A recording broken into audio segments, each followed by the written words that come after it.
ചായ അത് ഇഷ്ടമല്ലാത്തവർ വിരളം. അപ്പോൾ ഇന്ന് നമുക്കൊരു അടിപൊളി ചായയുടെ റെസിപ്പി നോക്കിയാലോ. വെറും ടീ അല്ല, ജിഞ്ചർ ടീ. അപ്പോൾ അതെങ്ങനെ ഉണ്ടാക്കണമെന്ന് നമുക്ക് നോക്കാം. ഒരു പാനിലേക്ക് നമുക്ക് 2 ഗ്ലാസ് വെള്ളം ഒഴിച്ചു കൊടുക്കാം. അതൊന്ന് തിളച്ച് വരുമ്പോഴത്തേക്കും ഇഞ്ചി ചതച്ചതും ഏലക്ക ചതച്ചതും ചേർത്ത് കൊടുക്കാം. 1 ടീസ്പൂൺ ഇഞ്ചിയും 2 ഏലക്കയാണ് ഞാൻ ഇവിടെ ചേർത്തിട്ടുള്ളത്. ഇനി ഇത് 1 മിനിറ്റ് ഒന്ന് തിളപ്പിച്ച ശേഷം നമുക്ക് തേയിലപ്പൊടി ചേർത്ത് കൊടുക്കാം. ഞാനിവിടെ 1.5 ടീസ്പൂൺ തേയിലപ്പൊടി ചേർക്കുന്നുണ്ട്. ഇത് പൊടിയല്ല, ഇല തേയില പോലത്തെയാണ്. നിങ്ങൾക്ക് ഇഷ്ടമുള്ള തേയില ചേർക്കാം. അത് ചേർത്ത ശേഷം ഒരു 2 മിനിറ്റ് ലോ ടു മീഡിയം ഫ്ലെയിമിൽ ഒന്ന് തിളപ്പിച്ചെടുക്കാം. അതിനുശേഷം മാത്രമേ നമുക്കിനി അടുത്ത ഇൻഗ്രീഡിയൻ്റായ പഞ്ചസാര ചേർക്കാൻ പാടുള്ളൂ. 1.5 ടീസ്പൂൺ പഞ്ചസാര ചേർക്കുന്നുണ്ട്. ഞാനിവിടെ ബ്രൗൺ ഷുഗറാണ് യൂസ് ചെയ്യുന്നത്.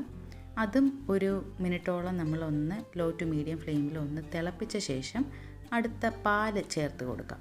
പാല് ഞാനിവിടെ 1/4 കപ്പ് പാലെടുത്തിട്ടുണ്ട്. വെള്ളമെടുത്ത അതേ കപ്പിലാണ് 1/4 പാലെടുത്തിട്ടുള്ളത്. അതൊന്ന് ചെറുതായി ചൂടാക്കിയ ശേഷമാണ് ഞാൻ ചേർത്ത് കൊടുക്കുന്നത്. തണുത്ത പാലല്ല. ചേർത്ത് കൊടുത്ത് നമുക്കിത് നന്നായിട്ടൊന്ന് തിളച്ച് പൊങ്ങി വരുന്നത് വരെ വെയിറ്റ് ചെയ്യാം. ഇതേപോലെ ഒന്ന് തിളച്ച് വരുമ്പോഴത്തേക്കും ഫ്ലെയിം ഒന്ന് താഴ്ത്തി കൊടുത്തിട്ട് നമുക്കിനി ഇതൊരു 1 to 2 മിനിറ്റ് വരെ നമുക്കിതൊന്ന് തിളപ്പിച്ചെടുക്കണം. എന്നാലേ ആ തേയിലെല്ലാം കുറുകി ഇതേപോലെ കളറൊക്കെ നമ്മൾ ഉദ്ദേശിക്കുന്ന കടുപ്പത്തിൽ നമുക്ക് കിട്ടത്തുള്ളൂ. ഇപ്പോൾ നല്ല ആവശ്യത്തിനുള്ള കടുപ്പമെല്ലാം ആയിട്ടുണ്ട്.